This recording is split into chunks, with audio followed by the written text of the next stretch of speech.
Let's begin with why we should take up organic farming in our households in urban India. So let us trace back the growth of the global population increase to some events over the past quarter of a millennium. So in the 1760s and 1770s, we saw the spread of the Industrial Revolution throughout Europe. It was first initiated in England, but it soon spread to continental Europe.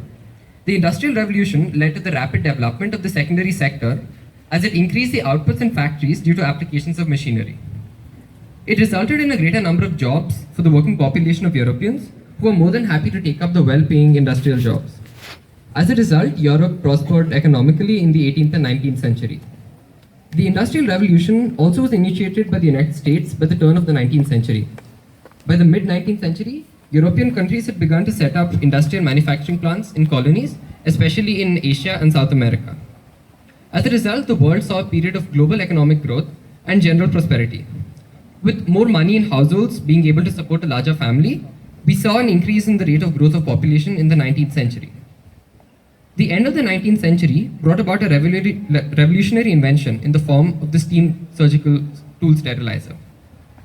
This meant that surgical tools could now be easily sterilized in hospitals, and that meant that it greatly reduced deaths due to infections caused by unsterilized tools during surgical procedures. By the 1910s, hospitals worldwide had begun to adopt sterilization as an important safety measure. It resulted in larger number of successful surgeries, increasing chances of survival in the event of a physical trauma caused to a person. It also contributed to the increase in the rate of growth of population. In 1928, the world witnessed another massive discovery, this time by Alexander Fleming. He accidentally discovered the antibiotic effects of penicillin while he was researching on Staphylococci bacteria. This discovery would prove to be crucial to the later invention of antibiotic drugs to combat bacterial and fungal diseases. Governments around the world were eager to push for the development of antibiotic drugs in order to increase the efficiency of their workforce, which is being impacted by workers having to take leave from work due to illnesses. And sure enough, by 1944, penicillin was being manufactured in mass production by Merck and Company and Pfizer. Around the same time, the Second World War was also coming to an end. Countries involved in the war had undergone widespread destruction, and they were looking to recuperate and rebuild their resources.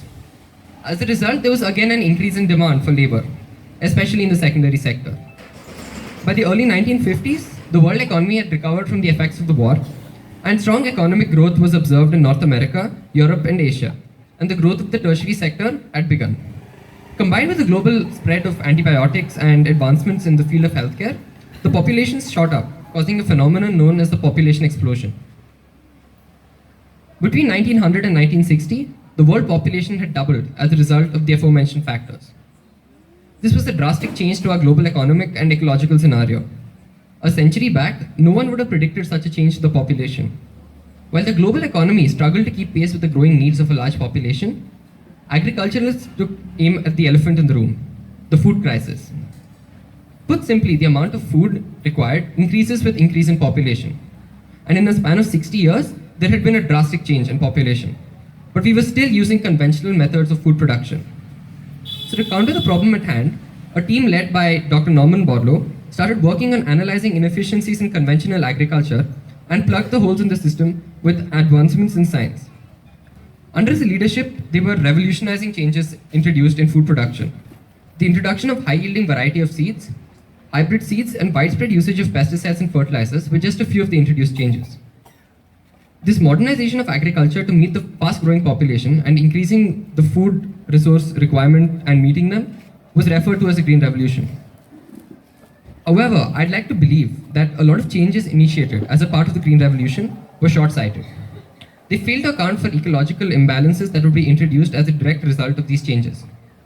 High-yielding varieties of crops, for example, required far more water than their naturally occurring relatives, affecting water supply and the water cycle. Pesticides, besides killing unwanted pests, also killed off useful organisms like ladybugs and earthworms, which are integral to replenishing natural fertility of the soil. Fertilizers were also non-biodegradable, and unabsorbed fertilizers ended up seeping into groundwater, while surface runoff resulted in collection of these fertilizers in water bodies, affecting aquatic life and hence causing further ecological repercussions. As a result of these farming practices being used around the world, We have seen repercussions in both ecology and in our biological systems. Consumption of inorganic produce affects our bodily functions. This is because when plants are sprayed with pesticides, the pesticides get diffused into the stems and fruits of plants, while pesticides may still be present at the surface of the fruits and vegetables. We end up consuming this produce and we ingest these fertilizers and pesticides, and they affect the biological balance of our body because we're not meant to ingest them into our bodily systems. And they negatively affect our body, causing widespread health issues such as tumors, and in worst cases, they even result in cancerous cells being converted in our bodies. So, to counter these changes that have been brought about as a result of the first Green Revolution, I feel that it is important that we bring about a second Green Revolution. This change needs to be initiated by us, the urban populace. We need to propagate the practice of organic farming in urban India and reduce production and consumption of inorganically grown produce. Every household should have an organic garden, be it a large patch of land behind their house, or even if it is 2 pots in the balcony of their apartment. Every inorganic fruit or vegetable that gets replaced by an organic alternative works towards the battle against ecological destruction caused due to our current farming methods. The urban green revolution isn't very difficult to initiate. There is a common misconception among people that growing plants is a tedious and difficult procedure. In reality, however, growing fruits and vegetables requires very little care from the caregiver. A small garden requires no more than 12 to 15 minutes in a day, and you could satisfy your plant's requirements in the morning just by pouring the necessary water for it. And it's really not as difficult as people make it out to be. The effort that you need to put in is very little in comparison to the reward that you get in terms of the fruits and vegetables that you produce. Future innovations in the field of agriculture must be initiated keeping in mind the sustainability of the innovation to prevent damage that is being caused due to agricultural innovations. We need to keep in mind that it's not just our generation and the generation after us that is going to be using and living on this earth. We've got hundreds and hundreds of generations to go by, and we can't be selfish in satisfying our own needs in the present situation while not keeping in mind the requirements of people who are going to be living on this planet 200 years from now. Therefore, any action and change that we choose to take today has to be done keeping in mind that 200 years from now, it shouldn't be regretted by the future generations that are going to be present on Earth. They say that with time comes wisdom. So it's time to learn from our past mistakes and work together to make a world a better place to live. Thank you.